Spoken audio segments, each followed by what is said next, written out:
great freedom comes great responsibility.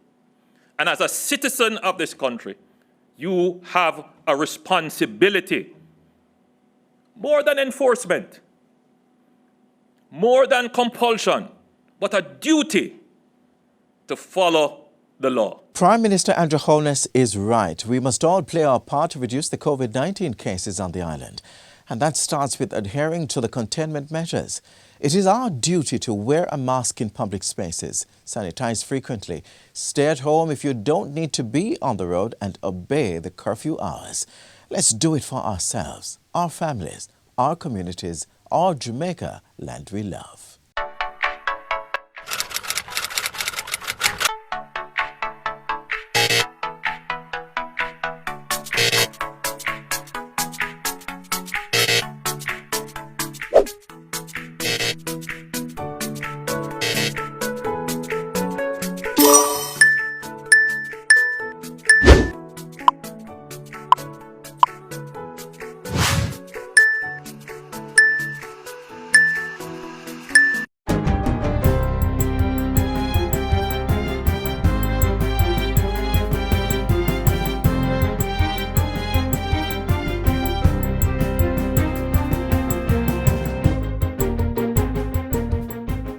Good day, I'm Stephen McHugh, and this is your JIS News for Monday, March 15.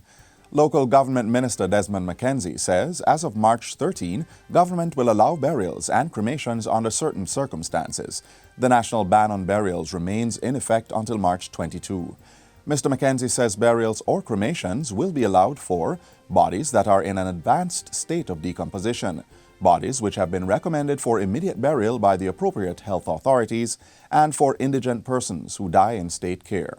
Mr. McKenzie was quick to add that in these circumstances, only the clergy will be allowed to administer the final rites. No family gathering will be allowed. In a bid to crack down on flouting the ban on funerals and burials, municipal corporations will not be issuing interment orders, which are needed to effect burials. Approval has been given to the Registrar General's Department to issue burial orders after receiving death certificates once the ban has been lifted. However, processing may begin a few days before the ban on March 15. Continuing with news on the RGD, the Registrar General's Department has begun its drive to issue electronic death certificates and burial orders. The move is in line with the agency's modernization plans. RGD CEO Charlton McFarlane says the online system also removes the need for face-to-face interaction, which limits the spread of COVID-19. In explaining the process, Mr. McFarlane says when a hospital death occurs, a family member of the deceased may request a medical cause of death certificate. The on-site RGD registration officer will then collect the information directly from the hospital. It allows us to effect a death registration, and it allows us to issue an electronic burial order. So that family member of the deceased would get a notification, electronic notification, to advise them that the burial order was issued. They will be given certain credentials, and then now they will be instructed to go on the RGD's website, enter those credentials, and authenticate the burial order. In other news, the Ministry of Health and Wellness says between March 14 and 19, only healthcare workers and members of the security forces will be inoculated with the COVID-19 vaccine. The ministry is urging persons in other categories not to turn up at the vaccination sites across the island. Under Phase 1 of the island's COVID-19 vaccine implementation plan, the focus will be on healthcare workers and members of the Jamaica Defense and Constabulary Forces. The ministry says the vast majority of appointments will be reserved for this crucial segment of the population, which is on the front line of the nation's fight against the COVID-19 pandemic. Still on health, persons who have been inoculated with the COVID-19 vaccine will be monitored by the Ministry of Health. Portfolio Minister Dr. Christopher Tufton gave the commitment Thursday at the weekly COVID Conversations virtual press conference. We will track the persons here in Jamaica that receive the vaccine, as we have done, to show the actual impact. And so far, so good. The island received its first 50,000 doses of the AstraZeneca vaccines on March 8 and began its vaccination program on March 10. Minister Tufton reiterated the state's plan to continue with the World Health Organization approved AstraZeneca vaccine after some countries temporarily paused their rollout of the vaccine. Our position is that we remain committed to the vaccine and the efficacy of the vaccine as stated or outlined by the experts at the WHO. The vaccine has been administered to millions of persons so far around the world, and we have not had incidents that could change that expert view that it is an effective and safe vaccine. Cabinet has approved the disbursement of $800,000 as the voluntary contribution to the Pan American Health Organization, PAHO. This follows approval for the Ministry of Health and Wellness to enter into an agreement with PAHO for the provision of technical assistance in strengthening Jamaica's health systems and services through a voluntary contribution. PAHO will provide technical assistance in the development of the primary health care policy and strategic plan and the development of an implementation plan for strengthening the steering role of the Ministry of Health and Wellness. The assistance will also streamline the functions of the regional health authorities, conduct a needs assessment for health technologies, and the development of a health technology assessment framework in the public health sector. Information Minister Favour Williams was speaking at a recent post-cabinet press briefing. The agreement will also see the development of the human resources of health gap analysis and action plan, a strategic 5-year policy, and the review of the National Public Health Laboratories. Minister Williams, meanwhile, says Cabinet has approved the supply and installation of 175 hospital beds for the Southeast Regional Health Authority. This will be carried out at a cost of $70.89 million. And finally, Culture Minister Olivia Grange has hailed the posthumous victory of reggae legend Toots Hibbert at Sunday's Grammy Awards as a great moment of celebration. Toots and the Maytals won the Grammy Award for Best Reggae Album with Got to Be Tough. Minister Grange says she's very pleased to hear that Toots had won the Reggae Grammy, noting that he put his all into the album. The album won ahead of One World by the Wailers, Upside Down 2020 by Buju Banton, Higher Place by Skip Marley, and It All Comes Back to Love by Maxi Priest. Minister Grange congratulated all the nominees. And that's it for JIS News Today. I'm Stephen McHugh. Thanks for watching.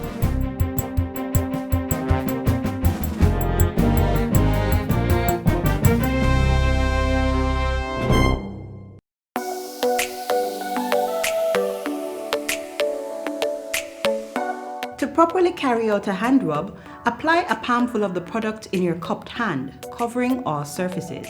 Rub your hands palm to palm. Rub your right palm over the back of your left hand with interlaced fingers and vice versa. Rub your hands palm to palm with fingers interlaced. Rub the back of your fingers to opposing palms with fingers interlocked. Rotationally rub backwards and forwards the clasped fingers of your right hand in your left palm and vice versa.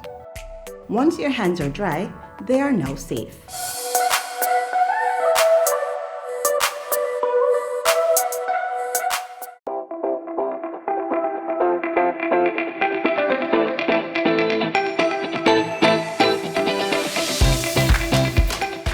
The COVID-conscious consumer, that's Jamaica's theme for this year's World Consumer Rights Day. As Jamaica joins the rest of the world in observation of the day, we hear from Portfolio Minister Audley Shaw.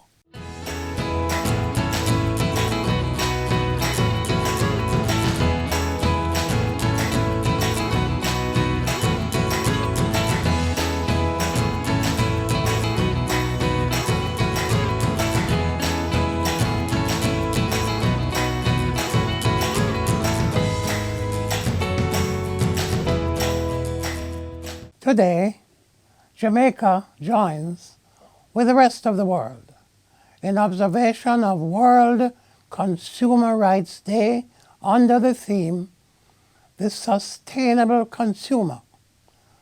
Now more than ever, in light of the COVID-19 pandemic, I urge us all as consumers to embrace sustainability in all our endeavors.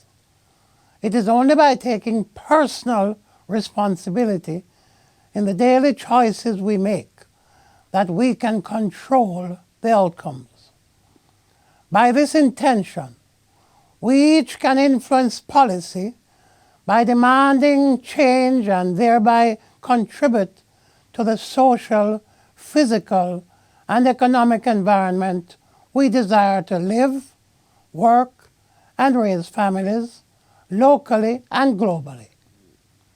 In engendering a COVID-conscious consumer, Jamaica will focus on 3 areas of daily living: food security, waste disposal, and money management.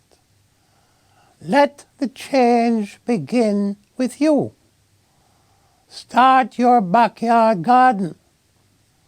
Choose carefully how you dispose of your waste, and seek information on how to access and manage your money better. Happy World Consumer Rights Day, Jamaica.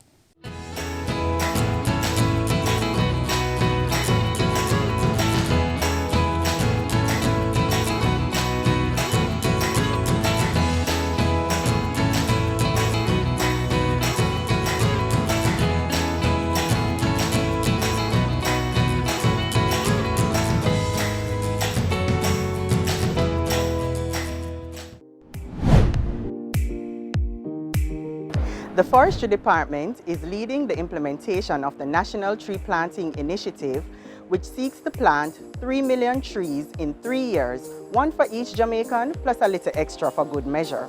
So I'm inviting each Jamaican to visit our nurseries across the island and collect your tree seedling and make your mark towards this great goal for Jamaica.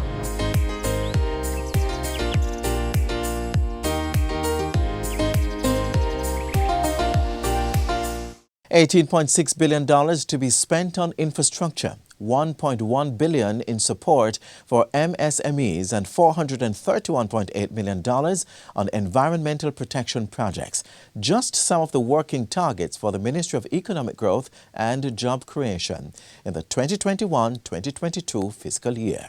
Infrastructure development programs, credit enhancement facilities, and increasing small business access to financing are the major areas of focus for the Ministry of Economic Growth and Job Creation, all aimed at accelerating progress in the 2021-2022 fiscal year. Get the finer details next.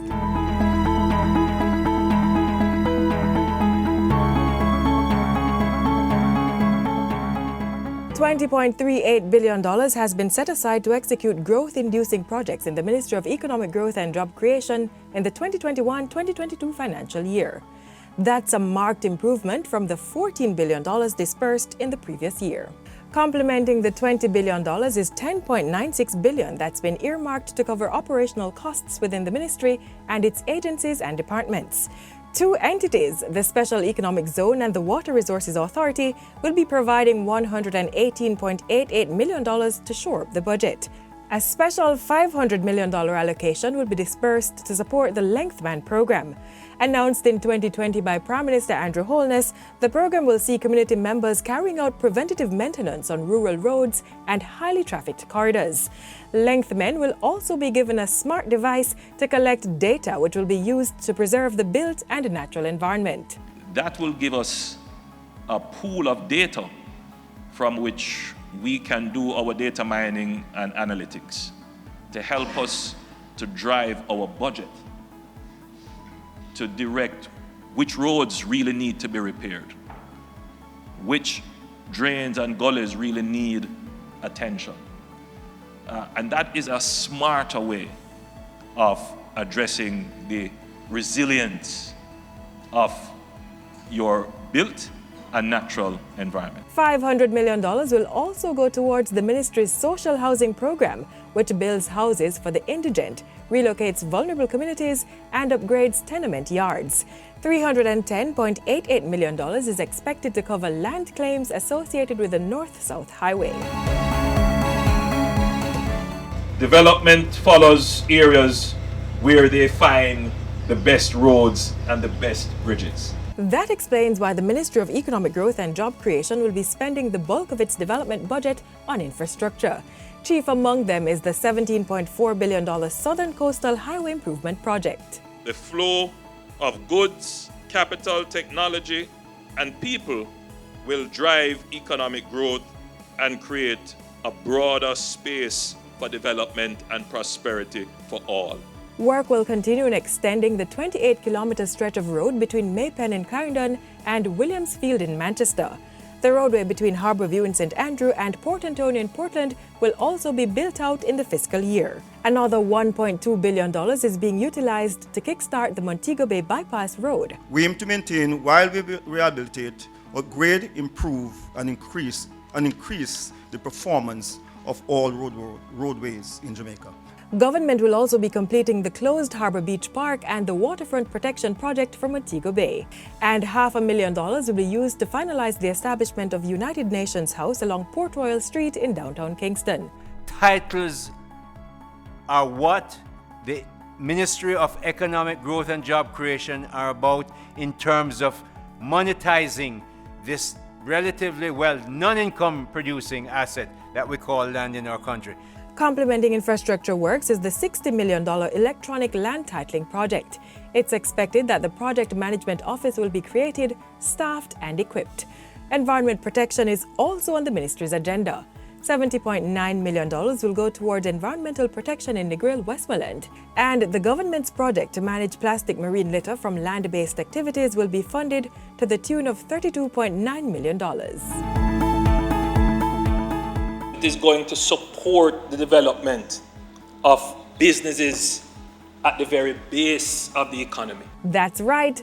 $1.19 billion will be used to bolster micro, small and medium-sized enterprises, MSMEs. Through a credit enhancement program, $440.95 million will be used to issue 86 bank guarantees to SMEs. $400 million will be targeted to MSMEs to help them increase their access to loans and provide technical assistance. And government's Boosting Innovation, Growth and Entrepreneurship Ecosystems Big E program will pump $350 million into the MSME sector. 100 MSMEs are to benefit from capacity building, technical assistance, or grants. Training will also be carried out with 25 business development organizations. Let us join hands and heart in working each day to ensure the emergence of a new Jamaica, a Jamaica that is the place of choice to live, work, do business, raise families, and retire in paradise. And with the funds allocated for the Ministry of Economic Growth and Job Creation, Jamaica is well on its way to achieving that goal.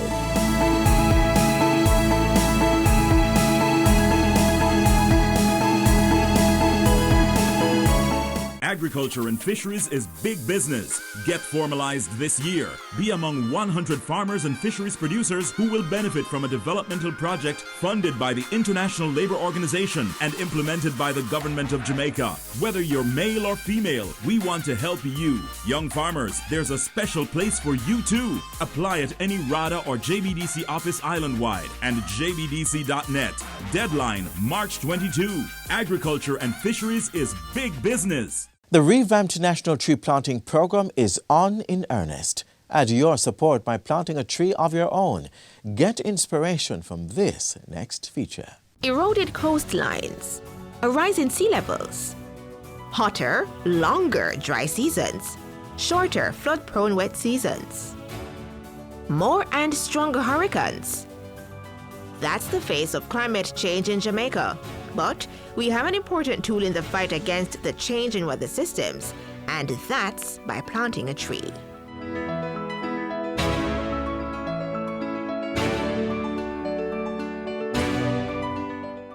Trees have been known to remove carbon dioxide and release oxygen into the atmosphere, and by this process reduce climate change. That's why the state has committed itself to a planting program tagged 3 million trees in 3 years. The number represents Jamaica's population of 3 million, and the trees will be planted over a 3-year period. Managed by the Forestry Department, the initiative will expand public and private forested areas. 2 million timber seedlings will be planted by the Forestry Department, and the rest will be issued to the public for planting. The project started in 2019 and has been steadily gaining traction. In a 1-year period, over 272,000 seedlings have been distributed for planting. They include a mixture of timber, ornamental, and fruit trees. several public and private entities have come on board. And recently, the National Road Operating and Construction Company Limited, NROC, joined the campaign.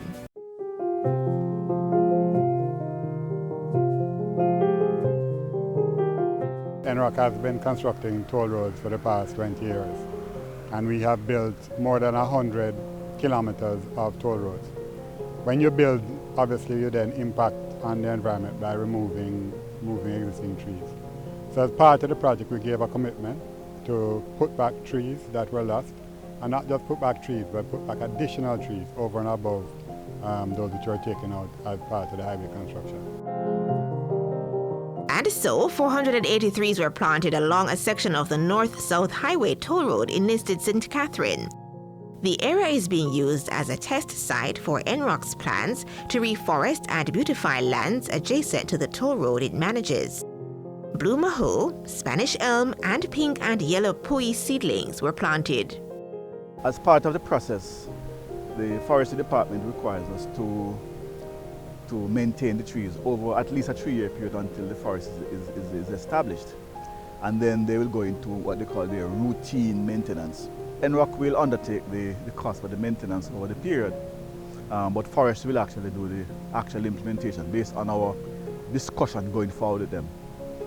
We are working on an MOU with the forestry department that will look at planting trees on the North-South Highway, the East-West Highway, and then when we get to Montego Bay, the Montego Bay Perimeter Road corridor. We were approached by the UA Rotaract Society to plant trees, and we thought this was an ideal opportunity to partner with them to build on that initiative of planting 3 million trees as the PM had indicated.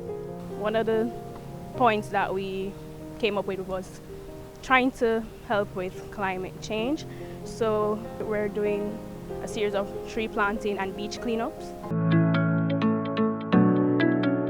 The planting activities began early in the morning, but first, a demonstration in the proper way to plant a tree. We don't want to plant it anywhere above this region here, all right?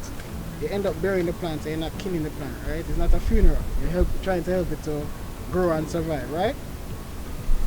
Now, when you're going to plant it, ensure that the soil, so right now we primarily have clay soil. And then the planting began in earnest.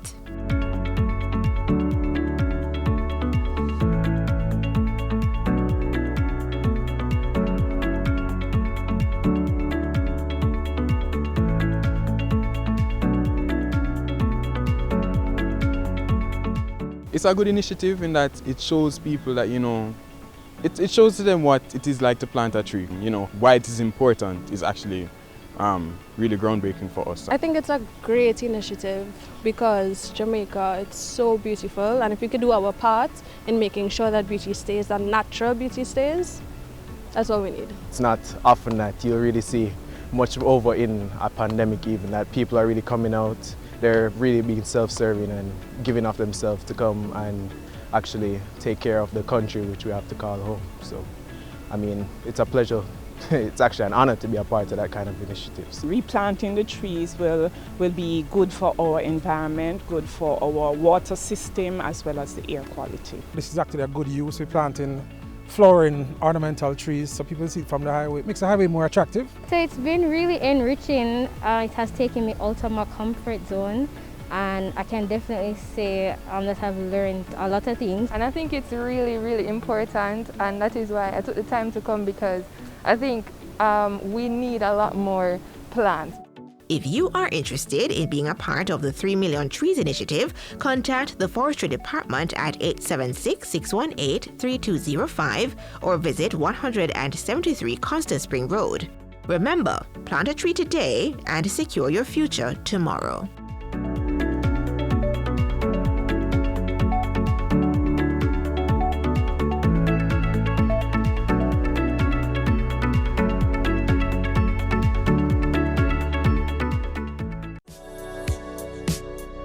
Practice good hygiene by washing your hands frequently using soap and water.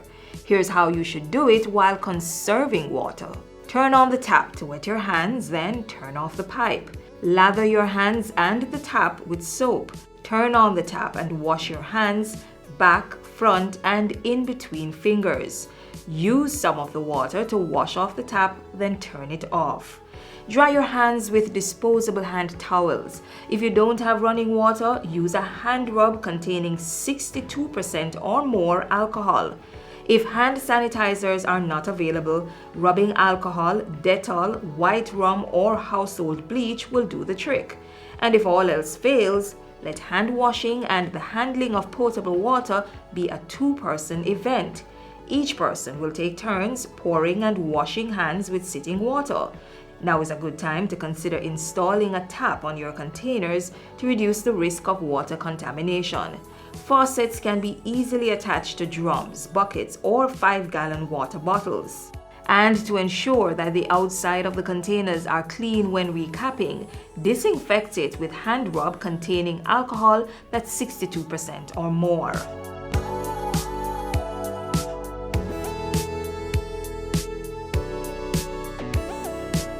The 5 R's of water conservation are also necessary to practice.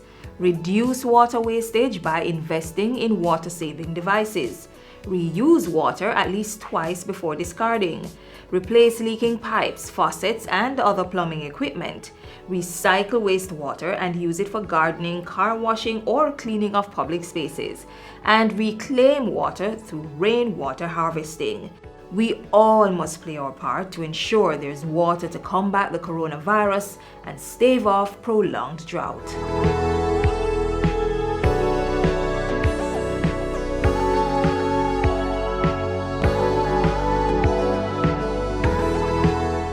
And that's how we close the pages of Jamaica Magazine for today. We return tomorrow with another informative program packaged with you in mind. We are available at your leisure online. There's our website, our YouTube channel, and our social media pages. We also have a mobile app that's smartphone compatible. On behalf of the entire team here at the JIS, I'm Adrian Atkinson. Thank you so much for watching.